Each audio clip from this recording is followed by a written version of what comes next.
Hello friends, मैं हूं आपका दोस्त नरेंद्र माहेश्वरी और आज का जो टॉपिक है वो है एनसीपी कार्स यानी नॉन कस्टम पेड कार्स। बहुत सारे हमारे दोस्त हैं जो मुझसे सवाल कर रहे होते हैं कि क्या हमें नॉन कस्टम पेड कार्स खरीदनी चाहिए। बाय द वे बहुत सस्ती मिल रही होती हैं, और अगर नहीं खरीदनी चाहिए तो क्यों नहीं खरीदनी चाहिए। अगर हम ये कार खरीद लेते हैं तो क्या होगा हमारे साथ, और अगर ये कार हम नॉन कस्टम पेड कार खरीद के अगर ड्यूटी टैक्सेस हम पे कर दें तो क्या हमारी कार रिलीज़ हो जाएगी और रजिस्टर्ड हो जाएगी यहाँ पाकिस्तान के अंदर। और अगर नॉन कस्टम पेड कार जो है अगर कस्टम्स आपको पकड़ लेता है या पुलिस आपको पकड़ लेती है तो फिर आपके साथ क्या होगा। तो ये तमाम सवाल थे जो हमसे पूछे गए थे, हमारे सब्सक्राइबर ने हमसे पूछा था कमेंट्स में। तो आज हम इन तमाम सवालों के जवाब जो है वो देने की कोशिश करेंगे, एक एक चीज़ एक्सप्लेन करेंगे। तो आपने लाजमी इस वीडियो को एंड तक देखना है। तो सबसे पहले जो सवाल है उसको डिस्कस करते हैं कि क्या नॉन कस्टम पेड कार्स जो है वो ख़रीदनी चाहिए कि नहीं खरीदनी चाहिए।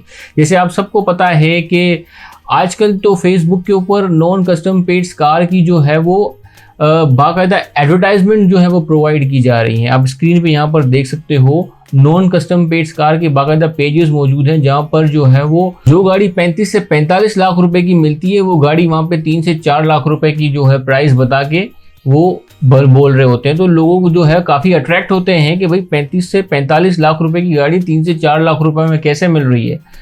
और इस तरीके से जो है वो इतनी महंगी गाड़ियां जो है 35 लाख रुपए की गाड़ियां 6 लाख 7 लाख रुपए में जो है वो मिल रही होती हैं। अब सवाल जो है कि क्या हमें नॉन कस्टम पेड कार्स जो है वो खरीदनी चाहिए, एनसीपी कार्स जिसको कह रहे होते हैं, क्या वो हमें खरीदनी चाहिए। तो उसका जो है सिंपल आंसर ये है कि ये कार हमें नहीं खरीदनी चाहिए। ये जो है इलीगल है, ये कार खरीदना भी इलीगल है। अब हम आते हैं दूसरे सवाल की तरफ कि ये कार हमको क्यों नहीं खरीदनी चाहिए। आफ्टर ऑल सस्ती मिल रही है, पैसों की बचत है। देखिए दोस्तों, इसके अंदर क्या है कि देखिए इसकी ये जो नॉन कस्टम पेड कार्स जो है इसकी सबसे बड़ी जो अट्रैक्ट करती है लोगों को वो है इनकी प्राइस। जैसे मैंने कहा कि 35 से 45 लाख रुपए की गाड़ी 3 से 4 लाख रुपए में वहां पे बिक रही होती है। नॉन कस्टम पेड के लोग उसको बेच रहे होते हैं, और बाय द वे वो तमाम चीज़ें वो डिलीवर करते हैं। जिस शहर में आप बोलोगे वो वहाँ पर डिलीवर कर देते हैं।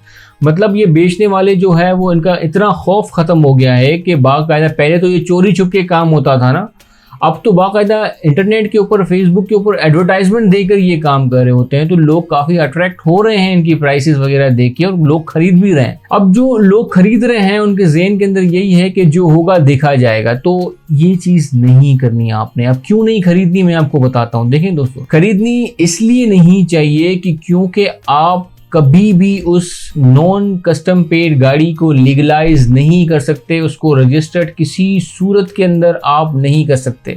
अगर आप ये सोच रहे हो कि आप जो ड्यूटी और टैक्सेस उसके अगेंस्ट बन रहा है वो हम पे करके इस गाड़ी को रजिस्टर्ड कर लेंगे, तो ये किसी सूरत में पॉसिबल नहीं है। हाँ, अगर इमनेस्टी एमनेस्टी स्कीम गवर्नमेंट जो है वो अनाउंस कर दे, जो 2013 के अंदर जो है अनाउंस की गई थी। 2013 में उस एमनेस्टी स्कीम के अंदर अगेंस्ट जो है बहुत सारी जो नॉन कस्टम पेड गाड़ियाँ थी वो लीगलाइज की गई थी, रजिस्टर्ड की गई थी। लेकिन अभी ऐसी कोई स्कीम मौजूद नहीं है जो आप नॉन कस्टम पेड गाड़ी खरीद के उसको जो है वो रजिस्टर्ड करवा सको।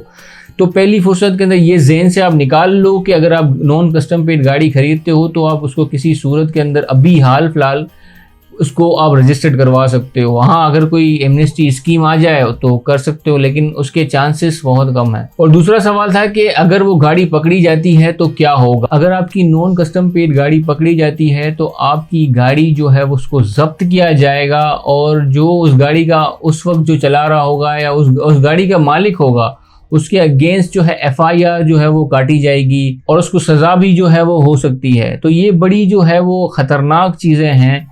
पैसे देकर भी जो है एक मुसीबत अपने गले लेना, तो ये ठीक नहीं है। तो मेरा मशवरा यही है कि आप नॉन पेड कस्टम गाड़ियों के पीछे ना पड़ो। ये चीज़ें जो है अच्छी नहीं है।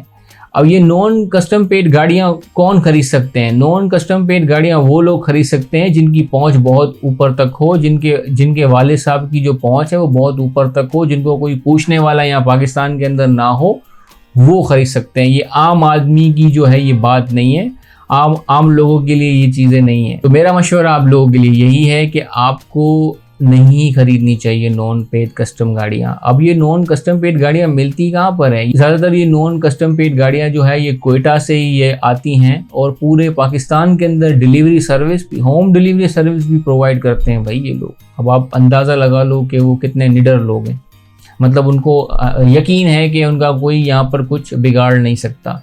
तो आप ऐसे लोगों के जो है वो झांसे में ना आए, वो प्राइस कम करके जो है वो फंसाने की कोशिश करते हैं। तो आप ना फंसिएगा इस तरह के इशू के अंदर। ये चीज़ें जो है गले पड़ जाती हैं, गाड़ी भी जब्त होगी और FIR ऊपर होगी वो अलग। अब सवाल ये पैदा होता है कि जो नॉन कस्टम पेड गाड़ियां होती हैं वो जब्त करने के बाद आखिर करते क्या हैं उनके साथ? जब्त करते हैं तो उनको फिर बाद में उनको ऑक्शन किया जाता है। ऑक्शन करके जो आगे जो दिया जाता है ऑनर को, उसको लीगलाइज करके जो है वो ऑक्शन करके दे दिया जाता है। लेकिन जिसकी ये गाड़ी है, जिसने ये खरीदी है, उसको किसी सूरत के अंदर वो वापस गाड़ी नहीं की जाती, उल्टा उसके ऊपर FIR की जाती है और केस चलाए जाते हैं। तो यही मेरा मशवरा है कि आप जो है वो नॉन कस्टम पेड गाड़ियों के चक्कर में ना आए और अपना बहुत बहुत ख्याल रखिएगा। अल्लाह हाफिज़।